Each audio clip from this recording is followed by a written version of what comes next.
Assalamualaikum warahmatullahi wabarakatuh. Alhamdulillahi rabbil alamin. Wabihi nasta'inu ala umurid dunya waddin. Ashhadu an la ilaha illallah wa ashhadu anna Muhammadan abduhu wa rasuluh. Allahumma salli ala Sayyidina Muhammad wa ala alihi wa sahbihi ajma'in. Amma ba'd. Faqad qala Allah subhanahu wa ta'ala fi kitabil karim wa huwa asdaqul qailin. A'udzu billahi minasyaitonir rajim. Bismillahirrahmanirrahim. Ya ayyuhalladzina amanu taqullaha haqqa tuqatih wa la tamutunna illa wa antum muslimun. Wahai orang-orang yang beriman, bertakwalah kalian kepada Allah dengan sebenar-benarnya takwa, dan janganlah kalian mati kecuali dalam keadaan beragama Islam. Ayat ini Jumat-Jumat kita dengarkan di mimbar khutbah. Kalau di kampus ini ada pengumuman dari Pak Rektor yang harus diulang-ulang tiap pekan, pasti pengumuman itu sangat penting. Ayat ini Jumat-Jumat dibacakan khatib, berarti ayat ini sangat penting. Dan rasa-rasanya ayat ini susah diterima akal sehat. Jangan kamu mati. Berarti mati kau yang ngatur. Woi, jangan kau mati ya. Berarti mati mau-maumu. Padahal mati, mau atau tidak, tiba saatnya pasti mati. Orang kaya, orang miskin, raja-raja, rakyat biasa, rektor. Semua mati. Berarti yang jadi masalah bukan mati. Yang jadi masalah ayat berikutnya, illa wa antum muslimun, kecuali kau mati dalam keadaan beragama Islam. Sesungguhnya ayat ini menginformasikan ada di antara kalian ngakunya Islam, matinya belum tentu Islam. Insya Allah Bapak Ibu tidak akan mati dalam keadaan mencuri. Insya Allah tidak akan mati dalam keadaan lagi di perut perempuan bukan mahramnya. Insya Allah kita tidak akan mati dalam keadaan overdosis narkoba. Tapi yang bisa membuat kita mati kafir, hubbi aklil haram. Baru saja makan uang haram. Satu di antaranya uang pilkada dan uang pilcaleg. Mau dicoblos, wane piro. Nah itu kalau ada yang terima uang pilkada kemarin, hati-hati bos. Ya, termasuk uang proyek-proyek fiktif, perjalanan dinas, ada di tanda tangan, tidak ada perjalanannya. Hati-hati. Ya, ini gaspol atau rem-rem sedikit? Gaspol atau rem-rem? Nah, saya sudah dapat SK gaspol dari Pak Rektor ya. Nah, Bapak saudara-saudara sekalian. Wa qala idzan, bismillahirrahmanirrahim. Ya ayyuhalladzina amanu dukhulu fis-silmi kaffatan wa la tattabi'u khutuwatis syaitan innahu lakum adu mubin. Wahai orang-orang yang beriman, masuklah engkau ke dalam Islam secara sempurna dan janganlah engkau ikuti langkah-langkah setan, karena sesungguhnya setan itu musuh yang nyata bagi kalian. Musuh kalian bukan polisi, musuh kalian bukan ulama, musuh ulama bukan tentara, bukan polisi. Musuh kita adalah setan, di mana setan itu musuh yang nyata bagi kalian. Dan Bapak Ibu yang saya hormati, ketika ceramah seperti ini jangan pikir tidak ada setan di tengah-tengah kita. Ini ada setan yang berkeliaran di tengah-tengah kita Pak. Bentuknya bukan pocong, bentuknya bukan uka-uka. Bentuknya apa? Handphone. Apa maksudnya? Orang sudah ceramah masih sibuk ini. Nah, itu setan itu. Mengalihkan perhatian. Maka tolong selama Ustadz ceramah ini kasihan, simpan dulu HP. Nggak enak rasanya saya jauh-jauh dari Makassar. Bapak nggak perhatikan saya. Oke, kita simpan.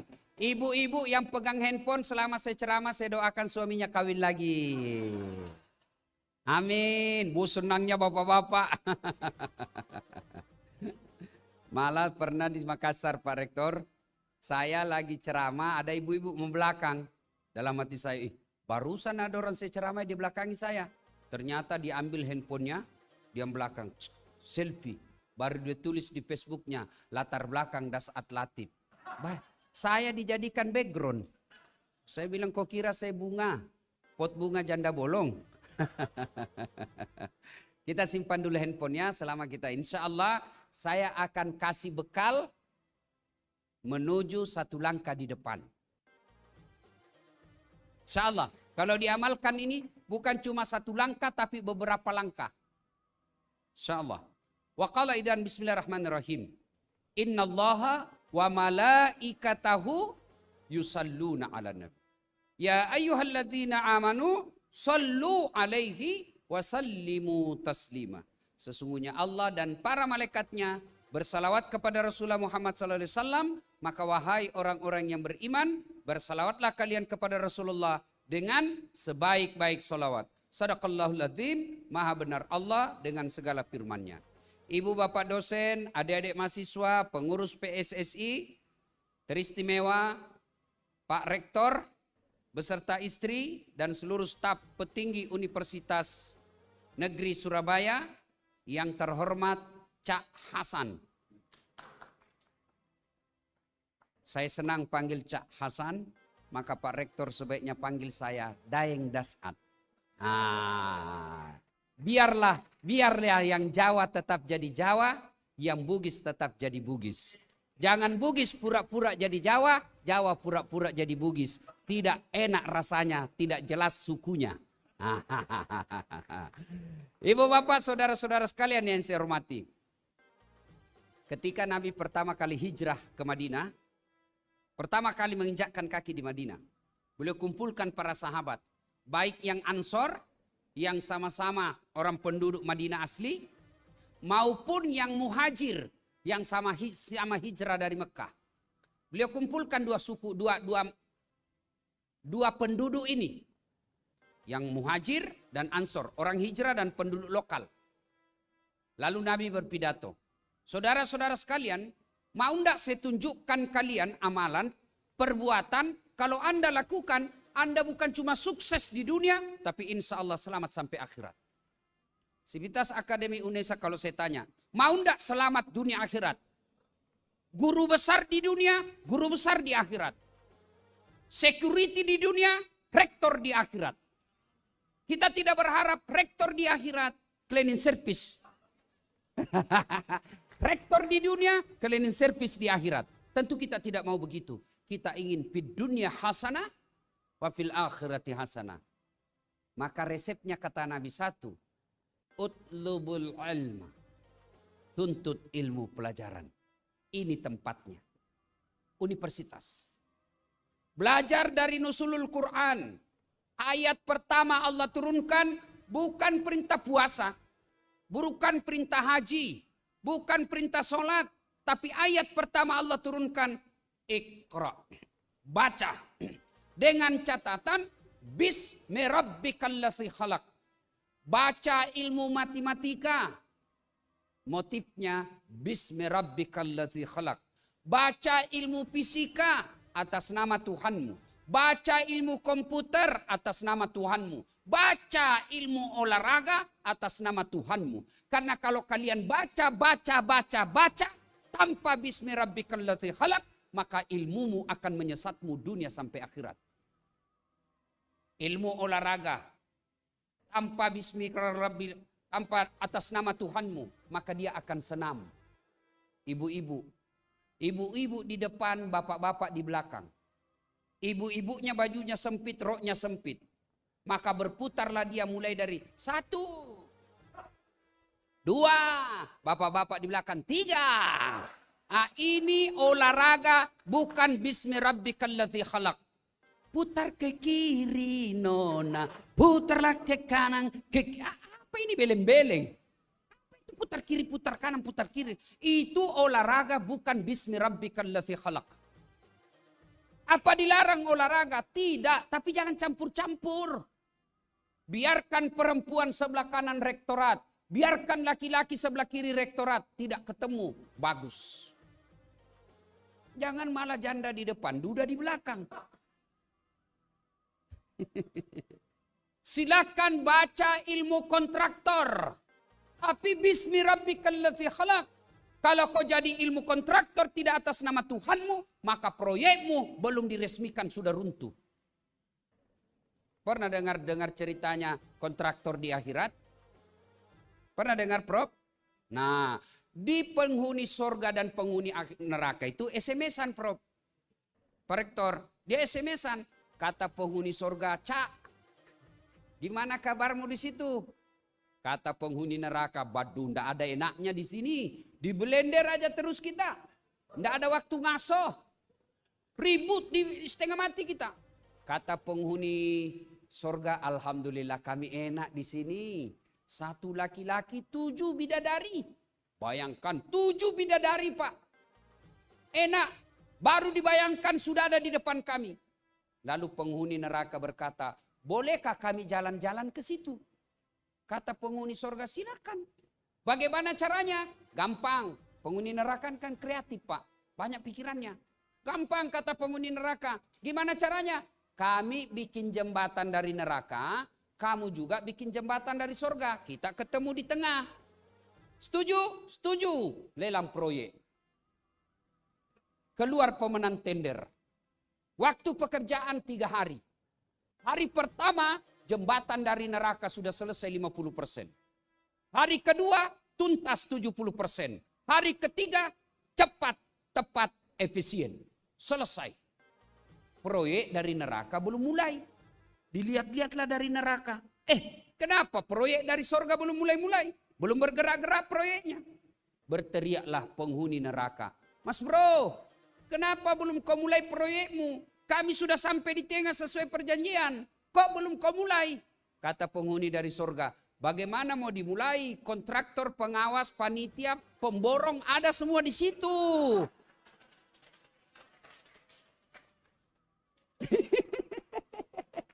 Di sini hanya penghafal Quran.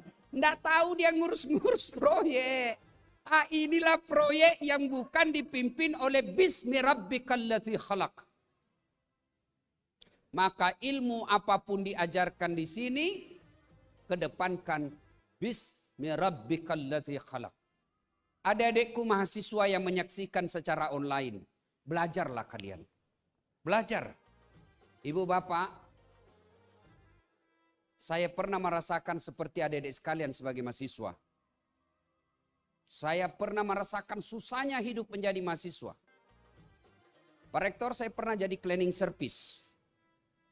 Bertahun-tahun jadi cleaning service. Membersihkan 4 toilet 1 hari. Itu travel paling terkejar. Namanya 3 Utama. Di Makassar, Mapanyuki. Saya bilang, tidak usah gaji saya bersihkan toilet 4 1 hari. Tidak usah gaji saya. Tapi kalau ada undian umroh, tolong masukkan nama saya di situ. Sampai tutup itu kantor tidak dapat, Pak. Saya pernah menjadi pegawai catering. Bukan catering modern. Catering lorong-lorong. Pemiliknya orang bau-bau namanya Bapak Reza. Saya antar nasi-nasi cateringnya ke Jalan Sudirman, Ahmad Yani, Makassar. Saya bilang sama Bapak Reza tidak usah kau gaji saya. Tapi setiap hari tolong kasih makan saya 2 kali sehari sama adik saya. Saya pernah lakoni itu Pak Rektor. Saya pernah melakoni menjadi loper koran. Harian Fajar di Sulawesi. Sudah sholat subuh, saya bawa raitu langganan Harian Fajar. Keliling-keliling pakai sepeda BMX. Dicuri pula sepeda saya. Sampai sekarang saya belum tahu siapa yang curi itu sepeda saya. Kurang ngajar. Saya pernah rasakan dihina di kelas saya. Itu setiap saya mau masuk mengajar di kelas itu, PIS 3. Lantai 2 Universitas Hasanuddin. Setiap saya masuk ruang 207. Saya selalu teringat di ruang inilah saya pernah dihina senior saya. Saya keluar dari kelas belajar, dia tunjuk saya senior saya. Dasat.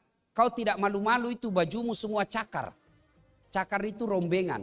Baju bekas kita beli. Kalau di toko terhormat 100.000 satu, ini 100.000 7 masih bisa ditawar. Itu rombengan namanya. Saya ditunjuk, kau tidak malu rombengan semua bajumu. Saya hanya berdoa, ya Allah berikan saya umur panjang supaya saya bisa berbuat baik sama ini kawan saya. Saya waktu kuliah dan sekolah, saya tinggal ngontrak Jalan Harimau, jalan kaki Pak ke Jalan Cakalang. Itu kurang lebih 4 kilo. Tiap pagi. Jalan kaki pergi sekolah Pak. Kuliah saya pun sering jalan kaki. Kalau ada kuliah saya pagi dan ada juga kelas sore, saya tidak pulang. Sebab apa? Ongkos transport. Maka tinggallah saya menunggu waktu sore di masjid. Tidak makan juga karena terbatas duit. Tapi saya tidak pernah putus asa. Saya ingat pesan bapak saya sebelum saya merantau. Bapakmu miskin, orang tuamu miskin, tapi Tuhanmu maha kaya. Lalu pesan saya, bapak saya bilang begini. Nak, tidak ada sepupumu orang kaya. Tidak ada sepupumu pejabat. Tidak ada yang bisa bantu kau kecuali Allah. Bagaimana caranya Pak? Jangan pernah kau lewati sholat duha dalam sehari. Itulah yang saya amalkan sampai detik ini. Alhamdulillah, Pak Rektor bukan mau takabur. Buat adik-adik saya menyaksikan secara online. Motivasi buat kalian yang susah ekonomimu. Alhamdulillah. Bicara soal gelar, jarang-jarang punya gelar seperti Das Atlatif. Cuma tidak ditulis di sini. Gelar saya doktor, Das Atlatif, SSOS, SAG, MSI, PhD. Doktor saya 2. Doktor saya 2. Mungkin banyak orang doktornya 2. Tapi uniknya saya dari luar negeri 1, saya dalam negeri 1. S1 saya 2. Jarang-jarang seperti itu Ustadz. Ada Ustadz banyak doktornya juga. Tapi belum tentu 2. Belum tentu beda disiplin ilmu. Alhamdulillah dengan izin Allah. Coba kawan saya Prof yang pernah menghina saya soal baju. Ini Ramadan sekarang tahun ke-9 setiap Ramadan saya kasih zakat. Alhamdulillah. Kalau dulu saya jalan kaki Pak pergi kuliah. Ini motivasi buat adik-adik yang menyaksikan secara online. Kalau saya dulu jalan kaki. Alhamdulillah sekarang kendaraan saya Prof sudah beberapa unit. Bahkan yang saya punya sekarang di Makassar belum cukup 10 yang seperti itu. Alhamdulillah dengan izin Allah. Kalau dulu saya cleaning service supaya bisa umroh dan tidak dapat umroh. Alhamdulillah dengan izin Allah saya punya travel sendiri sekarang resmi ada izinnya. Haji dan umroh. Saya bisa umrohkan orang kapan saja. Dengan izin Allah. Dan itu apa resepnya? Sekolah. Belajar. Biarkan orang menghinamu hari ini. Dulu waktu saya sekolah, SMA. Kalau bunyi bel, orang pada lari ke kantin. Saya masuk ke musola berdoa. Ya Allah, saya terima, saya ikhlas orang tuaku miskin. Tapi jangan pula kau miskinkan ilmuku. Kalau kawan-kawan saya bilang, ada deso alim. Kampungan. Saya bilang, biar Mi, daripada kau tidak ada kampungmu. Mereka menghina saya cuma berkata, ya Allah berikan saya umur panjang. Ketika saya dihina waktu itu, saya cuma bilang dalam hati, kau boleh hina saya sekarang, kau boleh rendahkan saya sekarang. Kita tunggu 15 tahun yang akan datang, siapa yang menjadi orang terhormat. Alhamdulillah, teman saya menghina-hina saya sekarang. Oh kalau saya ketemu, selfie Ustaz, selfie. Apa? Gara-gara apa? Ilmu. Ayo. Bicara soal penghasilan Pak. Ini motivasi buat adik-adik yang menyaksikan ini. Bicara soal penghasilan, sepertinya lebih banyak penghasilan saya tiap hari dan tiap bulan dari rektor, dari gubernur, dari saya. Benar. Dari siapa? YouTube bos. YouTube. Pak, adik-adik yang YouTuber itu coba lihat itu penghasilan saya di YouTube. Penonton saya sekarang 151 juta. Apa? Alhamdulillah. Dengan izin Allah. Maka semua itu proses karena ilmu. Belajar adik-adik sekalian. Jangan pernah kau malas untuk belajar. Silahkan bergaul. Silahkan online. Silahkan main game. Tapi tiba saatnya belajar. Tinggalkan semua itu. Fokus kau belajar. Cuma anak-anak sekarang ini belajar, main. Lagi magang, main. Lagi kuliah, main. Lebih banyak mainnya daripada seriusnya. Akhirnya apa? Kau jadi sarjana pengangguran.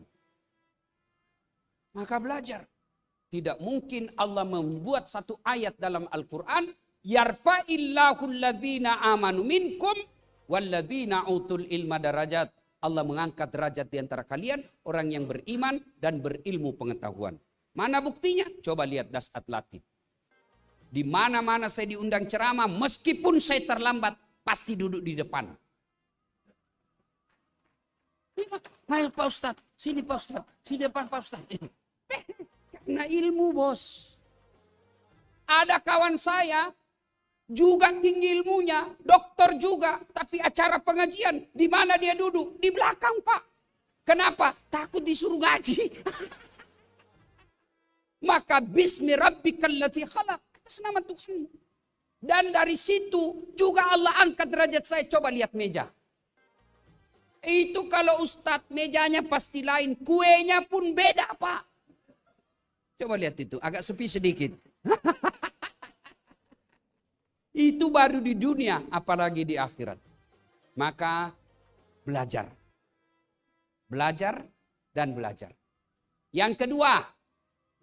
Resep pertama supaya bisa beribu langkah. Bukan satu langkah Pak Rektor. Beribu langkah. Yang kedua kata Nabi, kalian mau sukses, silul arham.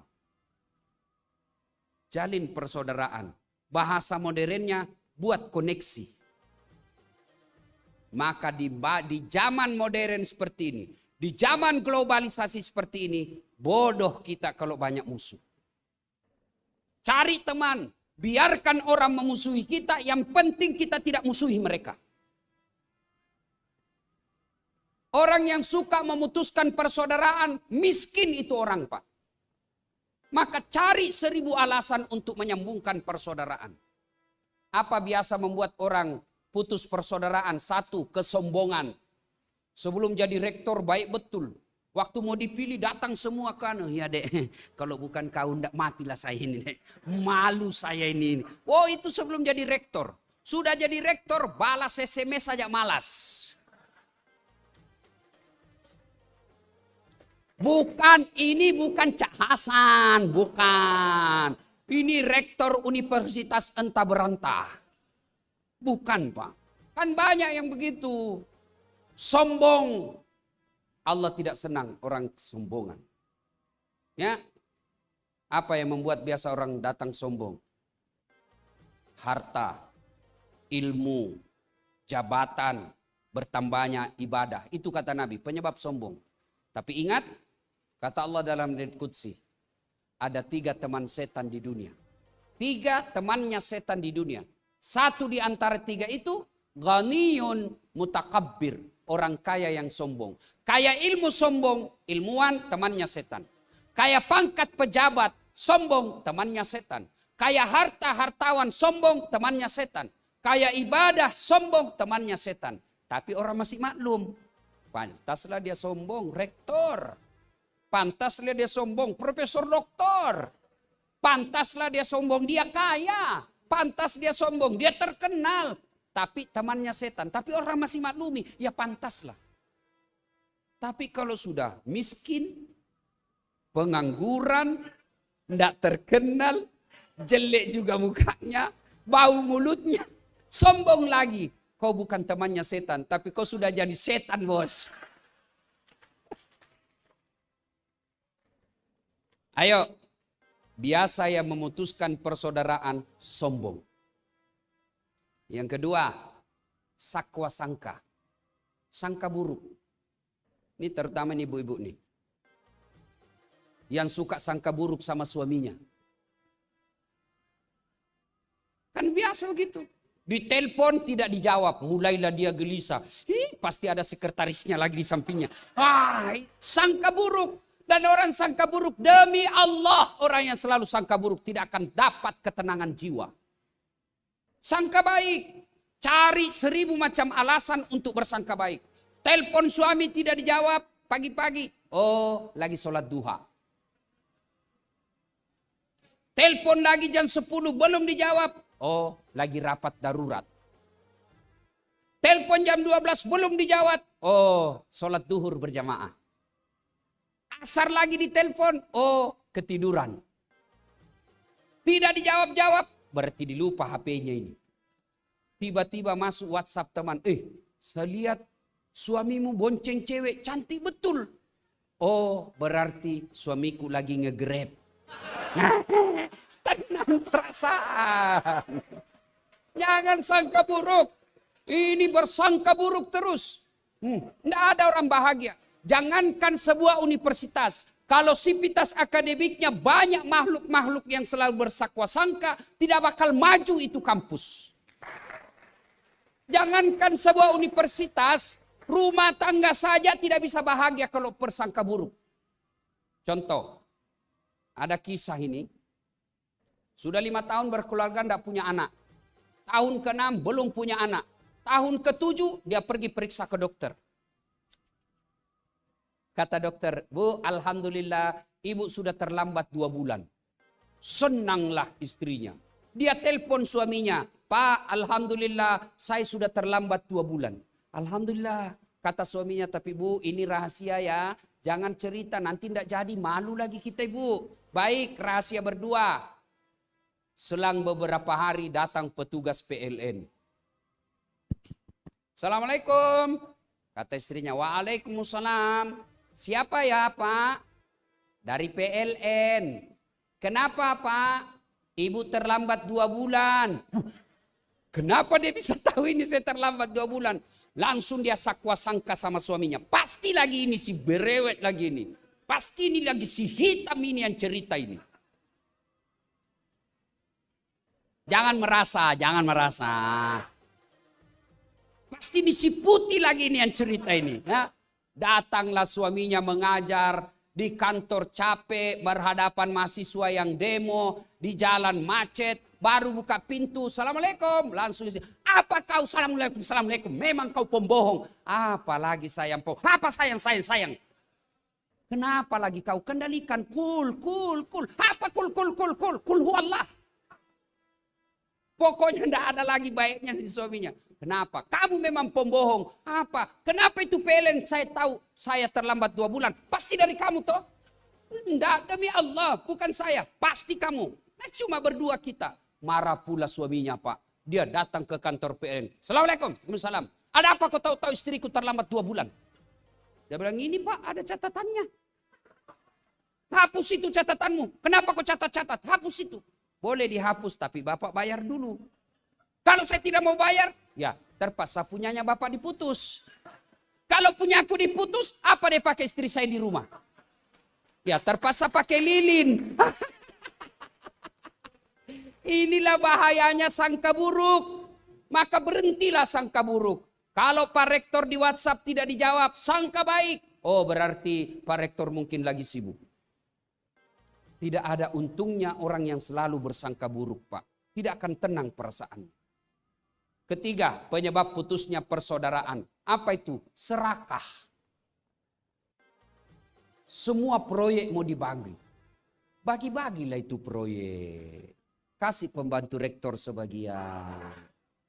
Kasih sekretaris rektor sebagian. Pak Rektor sebagai pimpinan yang banyak-banyak porsinya. Kita bagi-bagi Pak. Iya. Orang serakah dia semua Pak mau ngambil. Akhirnya apa? Ketika Bapak dapat bencana. Tidak ada yang mau menolong Bapak. Kenapa? Bapak makan sendiri. Terima resikonya sendiri. Itu serakah. Banyak hal yang bisa memutuskan persaudaraan. Tapi waktu yang terbatas. Mari jaga persaudaraan Pak. Jaga persaudaraan. Orang bersaudara luar biasa nikmatnya. Universitas Negeri Surabaya ini. Kalau kita bawa dianalogikan dengan hadis Nabi, kata Nabi, Universitas Negeri Surabaya ini seperti badan ini. Coba lihat badan kita Pak, kompaknya. Tangan kanan gatal tanpa disuruh kiri yang garuk. Tangan kiri yang gatal, kanan yang garuk. Gatal dua-duanya kerja sama. Begitu mestinya kita di universitas ini. Ya, coba lihat Pak. Coba lihat. Kata Nabi, badan ini seperti badan ini, Unisa ini. Tangan kanan sakit, tangan kiri yang ikut merasakan. Contoh, anak muda mahasiswa mau pergi menyatakan cinta sama pacarnya, cewek. Begitu dia jalan-jalan, tahan tuh kakinya. Begitu tahan tuh kaki tahan tuh, semua anggota tubuh bereaksi. Yang pertama bereaksi, mulut. Aduh. Yang berikutnya bereaksi, dia cari mata, dia cari mana luka. Berikutnya bereaksi, mulutnya meniup. Tangannya berikutnya mengusap-usap. Kaki tahan tuh, semua anggota tubuh berpartisipasi. Tidak ada anak muda tahan tuh kakinya. Pak, rasa kau. Siapa kau suruh jalan? Jalan lagi, jalan kau lagi. Begitu mestinya. Begitu mestinya kita di kampus ini. Anak mahasiswa sakit, semua dosen ikut merasakan penderitaannya. Dekannya bermasalah, semua kampus ikut merasakannya. Itu yang disebut satu sakit, yang lain ikut merasakan. Kata Umi Rama, mencari teman memang mudah. Apabila untuk senang-senang mencari teman tidak mudah. Apabila untuk teman duka, cari teman di meja makan. Dan seterusnya. Kalau saya teruskan, saya tidak jadi ceramah Pak, tapi menyanyi.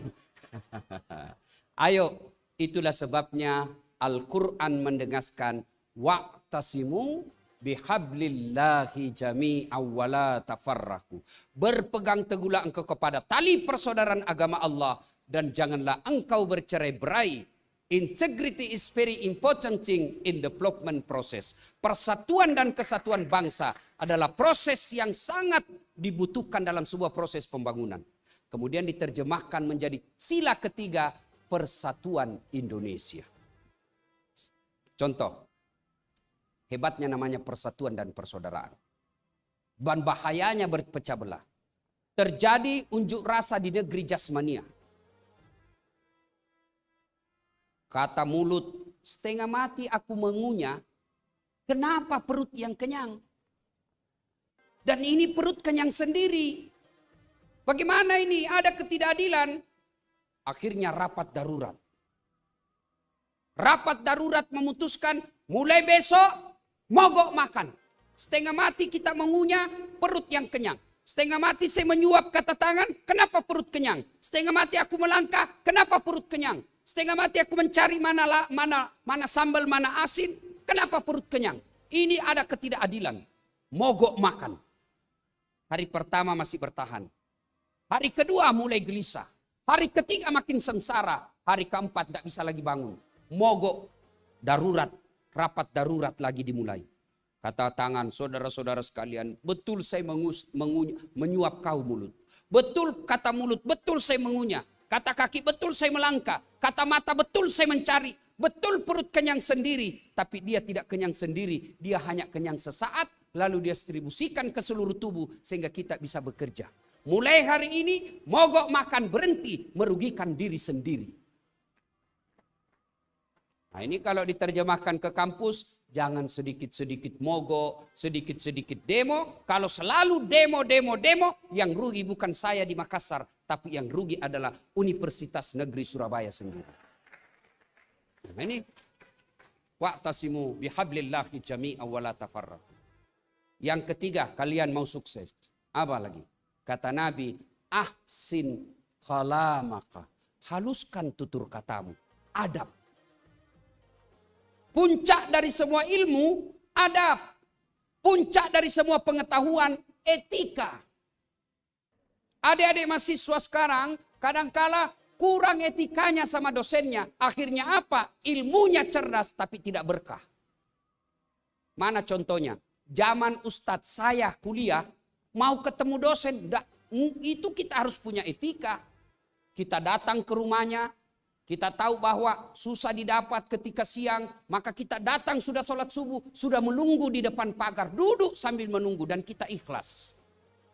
Dia buka, belum tentu diterima. Istrinya dulu, kenapa dek? Mau ketemu sama Pak dosen. Sudah janjian? Sudah, tapi ya enggak tahu beliau sedia atau tidak. Karena dulu enggak ada WhatsApp, enggak ada SMS. Ketemu kita dosen, kita dimaki-maki, dimarah-marah, tidak pernah kita dendam. Mahasiswaku sekarang Pak Rektor, dia WhatsApp saya. Assalamualaikum Pak Ustadz, waalaikumsalam dek. Saya mau konsultasi skripsi. Kira-kira jam berapa Ustadz bisa? Saya ada di kantor jam 11 dek. Bolehkah Ustadz jam 2 sebab saya ada kegiatan jam 11. Hebatnya itu mahasiswa sekarang Pak. Luar biasa Pak. Makanya cerdas, brilian, tapi dicabut berkahnya oleh Allah. Akhirnya apa? Dia sarjana, tapi sarjana pengangguran. Etikanya tidak ada. Kita dulu, meskipun kita tidak sependapat dengan dosen, tidak kita bantah dan tidak kita permalukan karena kita punya adab. Sekarang anak mahasiswa, la haula wala quwata illa billah. Kita mengajar, dia gosip kita di grupnya Pak. Coba lihat itu Pak dosen, basah keteknya. Basah baju kita Pak, diperhatikan semua itu Pak. Coba lihat itu ibu dosen, enggak serasi kudungnya sama roknya. Dia bilang, iya kayak umbul-umbul. Coba, di gosipnya semua dosen. Nah, adik-adik sekalian, ahsin kalamak. Haluskan tutur kata itu adalah adab. Itu adalah sopan santun, tata krama, ya. Adik-adik sekalian, ya itu sopan santun. Tutur kata yang lembut. Kita juga jadi dosen. Jangan sampai mentang-mentang jadi pendidik, kasar ngomongnya. Saya Pak, kalau mahasiswa saya salah, saya terapkan hukum tanpa kasar. Adik-adik sekalian, kita mulai minggu depan, karena saya sebelum menerapkan aturan, saya ajak dulu diskusi. Ini peraturan kita selama kuliah. 1 jam 8.00 sampai pukul 10.15 jam kuliah kita. Gimana, setuju? Setuju. Oke, enggak boleh diganggu ya. Oke, saya toleransi 15 menit. Kalau saya terlambat setelah 8-15 menit kau pulang. Begitu juga kalau kau terlambat enggak boleh masuk. Saya bikin dulu. Apalagi etikanya selama dalam kelas kau tidak boleh pakaian seksi yang cewek. Kenapa Ustadz? Kau enak, saya setengah mati. Saya bilang begitu Pak Rektor, saya terang-terangan. Ya pastilah Pak, barang bagus. Kau sembunyi aja dicari, apalagi kalau memang sudah gratis. Ini kan. Setuju? Oke, adik-adik mahasiswa yang cowok tidak boleh pakai baju kaos. Begitu saya hargai ini kelas, saya pakai gamis masuk di kelasmu. Oke, setuju? Setuju. Kalau ada enggak setuju, boleh. Yang penting ada argumentasinya yang masuk akal. Saya ajak ngomong diskusi. Sudah, tiba saatnya jam kuliah. Assalamualaikum. Waalaikumsalam. Dek. Jam berapa sekarang? Jam 8.20 Ustaz. Jam berapa perjanjian masuk? 8.00 Ustaz. Berarti melanggar toh? Silahkan tutup pintu, kau tunggu saya dari luar. Dia tidak masuk tanpa melukai perasaannya. Kadang-kala kita dosen ngomong kasar. Saya sudah bilang toh, jam 8 masuk, keluar kau. Maka dia kempeskan bar motor kita Pak di luar. Jadi menerapkan hukum tidak harus melanggar etika. Ahsin kalamak, haluskan tutur katamu. Terutama adik-adik, tutur kata yang sopan kepada orang tua. Demi Allah, tidak ada kesuksesan dan kejayaan anak mahasiswa yang kurang ajar sama orang tuanya. Tapi anak-anak kita sekarang Pak, sopan sama pacarnya, kurang ajar sama bapaknya. Ya, kalau sama bapaknya itu kurang ajar betul Pak. Apa? Kolot. Itu kan dulu. Bapak itu dulu. Sekarang lain lagi dong. Dinasehati malah lawan bapaknya. Sekali cowoknya, terserah abang aja deh. Saya ikut. Beleng-beleng. Coba, ibu bapak. Kalau jabat tangan sama anaknya, anak cium tangan enggak? Kalau ini bapak-bapak ibu. Kalau anak jabat tangan, cium tangan enggak? Enggak percaya saya Pak. Yang namanya cium tangan, kalau saya jabat tangan ibu saya cium dulu pundaknya, punggungnya, baru belakangnya 2 kali. Itu namanya cium tangan. Sekarang anak-anak kita enggak dia cium Pak, di sliding. Iya Pak. Beleng-beleng. Coba, pantas anak-anak kita sekarang tinggi sekolahnya, tapi berkahnya dicabut oleh Allah Subhanahu wa taala. Enggak ada sopan santun sama ibu bapaknya. Termasuk bapak ibu dosen. Hormati ibu bapak kita. Ya. Saya setiap apapun keputusan yang saya mau ambil, saya tanya ibu saya. Tentu ada nama sebugis. Ibu saya tidak ada sekolahnya Pak Rektor. Saya tinggi sekolah, alhamdulillah. Tapi tidak mentang-mentang saya tinggi sekolah, saya tidak tanya ibu saya. Untuk apa saya tanya? Mak, saya mau beli ini. Menurut mak bagaimana? Ibu saya bilang, kenapa saya kau tanya nak? Nah kau lebih tinggi sekolahmu dari saya. Kau lebih tahu dari saya. Tapi apa yang saya harapkan? Ridanya orang tuaku. Saya bukan cari pendapat ilmunya, tidak. Tapi ridanya. Ridanya orang tua, ridanya Allah. Ridha Allah fi ridal walidain. Ketika ibu saya sudah ridha, ibu saya sudah senang, ibu saya sudah tersenyum, maka apa yang saya beli pasti berkah. Karena orang tua saya sudah senang. Itu caranya. Bapak mau naik pangkat, mau naik karir, tidak usah cari muka sama Pak Rektor. Capek Pak. Siapa?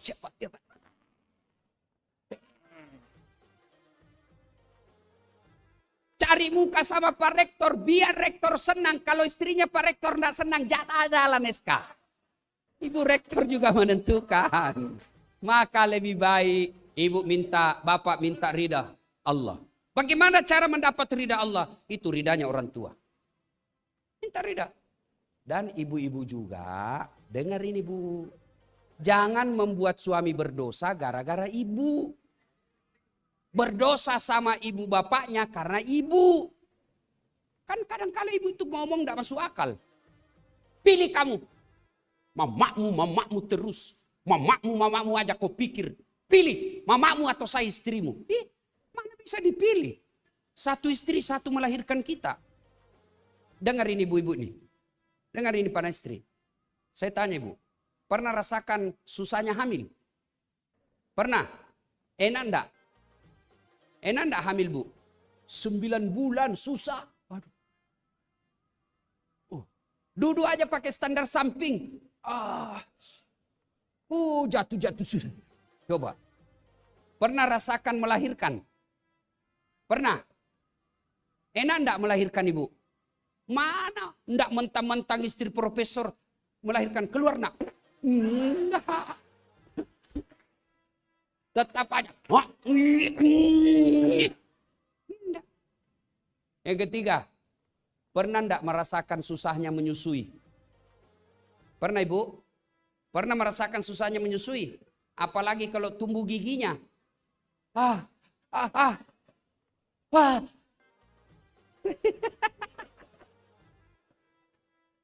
Apa kalau ibu menyusui?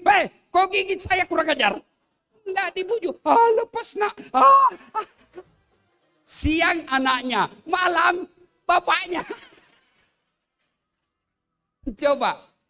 Inilah 3 penyebab kenapa ketika Nabi ditanya, ya Rasulullah, setelah Allah dan Rasulnya saya mentaati siapa ya Rasul? Kata Nabi, ibumu. Setelah itu siapa ya Rasul? Ibumu. Setelah itu siapa? Ibumu. Setelah itu bapakmu. Ibu, bapak. Berarti 3 ibu, 1 bapak. Setuju? Setuju? Nah, ibu sakwa sangka lagi nih Bu. Ini ibu bersangka buruk lagi. Saya kan coba bilang, ibu, bapak. Berarti 1 bapak, 3 ibu. Bukan 3 istri. Nah, itulah penderitaannya seorang ibu. Sekarang ibu-ibu mohon jawab dengan hati nurani. Siapa yang mengandung suami? Ibunya. Siapa yang melahirkan suami? Ibunya. Siapa yang menyusui suami? Ibunya. Siapa yang membesarkannya? Ibunya. Dan sekarang siapa yang terima gajinya suami? Siapa? Istri. Makanya jangan bilang pilih ibumu atau bapak. Saya istrimu. Tidak mungkin bisa dipilih. Maka jangan buat suami berdosa kepada ibunya gara-gara takut sama istrinya. Dia bilang mengamuk Ustadz. Ada di sini suami takut sama istrinya.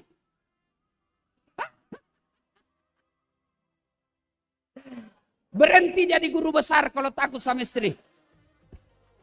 Apa mau takut sama istri? Ngamuk dia Ustadz. Kenapa kalau dia ngamuk? Dia pecahkan piring Ustadz. Pecahkan 1 lusin. Dia pecahkan televisi. Alhamdulillah dia berhenti nonton sinetron. Apa takut?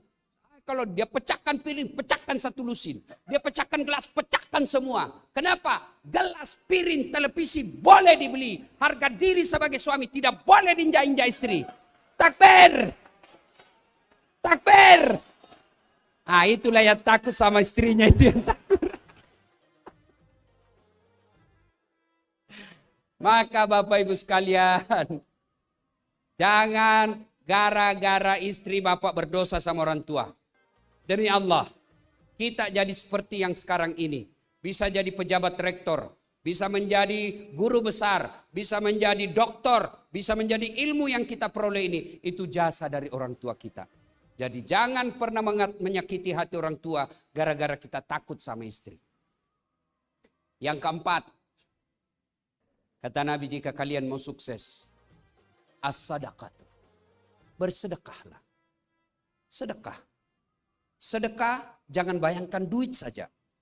Sedekahnya para alim, sedekahnya para dosen ilmu. Sedekahnya anak mahasiswa, tenagamu. Sedekahnya para pejabat, jadilah pejabat yang mensejahterakan pegawaimu. Jadilah pejabat yang mensejahterakan yang anak buahmu. Sedekah tidak selalu duit, tapi bagi mereka yang mampu dengan duit, sedekahlah dengan duit. Dan demi Allah, tidak ada orang bangkrut gara-gara sedekah. Ibu-ibu, ini yang ada di depan kita, saya tanya ibu, cincinnya, emasnya, jam tangannya, berliannya. Kalau ibu meninggal, siapa yang punya itu, Bu? Cincin, emas, apa semua, siapa yang punya, Bu? Anak, bukan, istri kedua. Ya pastilah kita kawin lagi. Iya toh? Maka ibu-ibu, daripada gelang cincin berlian dinikmati istri kedua, mending ibu sedekahkan. Sedekah. Ya. Dan yang kelima kata Nabi, jika kalian mau sukses, ini kunci dari semuanya. Aqimis salah. Dirikan sholat. Demi Allah, tidak ada kejayaan bagi mereka yang tidak sholat. Demi Allah. Tidak ada, Pak. Semua orang punya masalah. Mana ada orang tidak masalah di sini? Ini muka-muka penuh masalah saya lihat semua ini. Mana ada, Pak? Apa masalah kita waktu kuliah? Skripsi. Selesai skripsi, selesai masalah, mau sarjana. Sudah sarjana, selesai masalah, mau jadi dosen. Mau jadi pegawai. Sudah jadi pegawai, selesai masalahnya, mau jadi kepala bagian lah, direktorat. Sudah jadi kepala bagian, ya mau jadi pembantu dekan lah.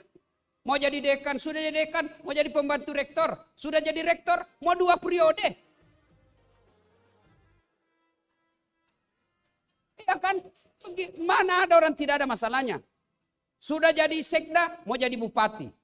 Sudah jadi bupati, mau 2 periode. Sudah 2 periode, ditangkap KPK. Tidak ada masalahnya. Semua orang punya masalah. Maka Allah tidak mengatakan, Cak Hasan, kalau mau 2 periode, you cari muka dulu deh sama menteri. Tidak.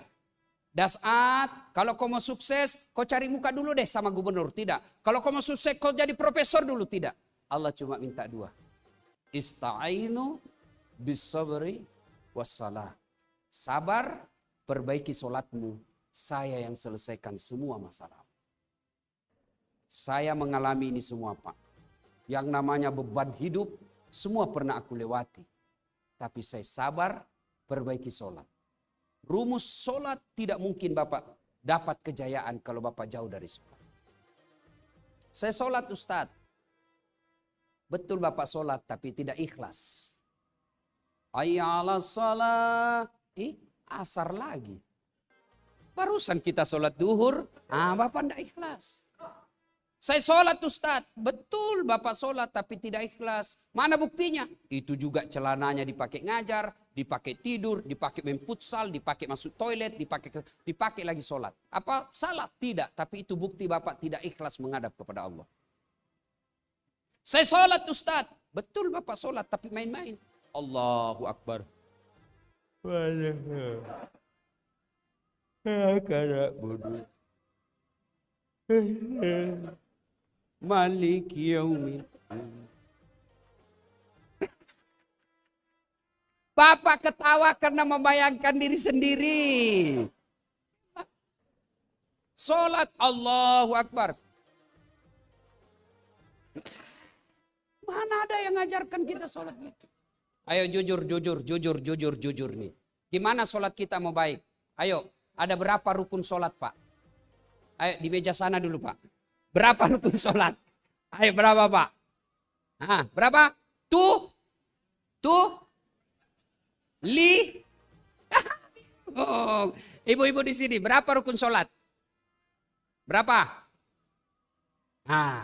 Ini bukti gimana kita sholat kita mau baik. Rukun sholat saja kita belum paham. Rukun sholat 13. Ayo, maka mulai malam ini, ayo evaluasi kembali sholatnya Pak.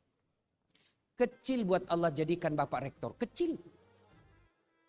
Kecil buat Allah jadikan Bapak Guru Besar, kecil buat Allah. Allah cuma ucapkan kun, fayakun. Jadi bos. Jangankan Bapak yang jadi dosen, punya jalan untuk jadi profesor, punya jalan jadi dekan, semua punya jalan. Yang tidak ada jalannya saja kalau Allah mau pasti jadi. Masuk akal enggak perempuan enggak pernah disentuh laki-laki bisa hamil? Masuk akal? Kalau Allah mau Siti Maryam enggak pernah disentuh laki-laki, hamil melahirkan Isa alaihissalam. Cuma banyak sekarang perempuan mau saingan Siti Maryam. Hamil enggak ada suaminya, deh. Beleng-beleng. Masuk akal enggak bapak-bapak manusia hidup dalam perut ikan? Enggak. Tapi kalau Allah yang mau, Yunus alaihissalam 40 hari dalam perut ikan. Masuk akal enggak manusia dibakar dalam api yang sangat besar. Satu lapangan besar api menyala-nyala. Lempar masuk ke dalam manusia, pasti mati. Tapi kalau Allah yang mau, dingin dia. Kun fayakun. Allah perintahkan. Api, dingin kau selamatkan Ibrahim. Ibrahim keluar kedinginan dalam api. Kalau Allah mau. Apalagi sekedar cuma lunas utang. Punya mobil, punya gelar kecil men, kecil. Allah cuma minta, aqimis salah, dirikan sholat, saya selesaikan semua masalah. Maka ibu bapak saudara-saudara sekalian, mari tingkatkan kecintaan menuntut ilmu. Haluskan tutur kata, perbaiki adab. Jalin persaudaraan di antara kita. Lengkapi dengan sedekah, tapi jangan lupa, semua itu tidak ada artinya ketika Bapak tidak mendirikan sholat. Akhirnya 5 resep ini mari malam ini mulai kita terapkan. 2-3 bulan yang akan datang lihat efeknya dalam universitas kita. Demikian semoga ada manfaat. Lebih dan kurangnya mohon dimaafkan. Assalamualaikum warahmatullahi wabarakatuh.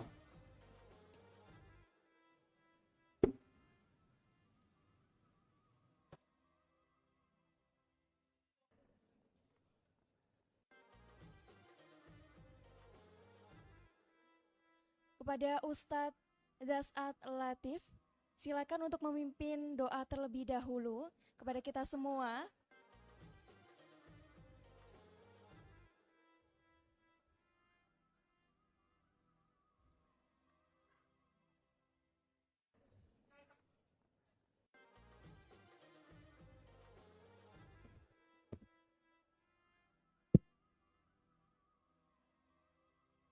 Ibu bapak saudara-saudara sekalian, mari kita awali doa ini dengan bersama-sama mengirimkan suratul Fatihah kepada Rasulullah Muhammad SAW. Khasiat dan keutamanya kita ikhlaskan untuk guru-guru kita yang pernah mengajarkan kita mulai dari SD sampai saat ini. Ila hadratin Nabi Mustafa Muhammad SAW. Al-Fatihah. Iyyaka na'budu wa iyyaka nasta'in.